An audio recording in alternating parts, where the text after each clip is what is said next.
Kasama ko sa batch 1 ng ADM Mixers 101. Matagal na ako naghahanap ng mga training dito sa Philippines tungkol sa ganyan na hindi mo kailangan mag-enroll sa isang bachelor's degree. Since I'm working, I can't afford to go to another school. This year, nakita ko na merong training. The people involved in the training have solid credentials na you can trust that they will teach you the right thing. I enrolled 101, 102, 103 to confirm and challenge everything yung alam ko. There are things that were confirmed, like I've been doing the right thing pala, and then yung mga mali kong ginagawa were corrected. Yun yung malaking help na nibigay sa akin ng ADM series.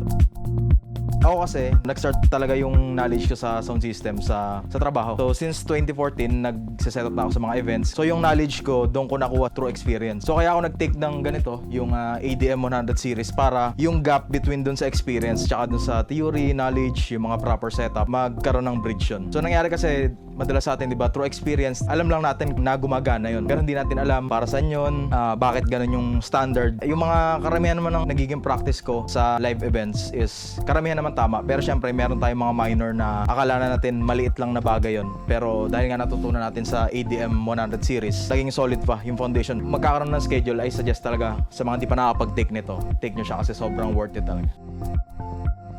Pumasok ako dito sa ADM, iniisip ko na alam ko na yung 80% ng ituturo tapos 20% na lang yung malalaman ko. Pero baliktad pala, yung 20% lang pala yung alam ko tapos 80% yung naituro. Akala ko kasi okay na yung YouTube University. Yung naituro dito sa ADM talagang madami. Sobrang in-depth. Pag may tinanong ka, ituturo talaga sa'yo. Hindi madamot si Sir Jun sa information. It's one of the best trainings I've ever been in.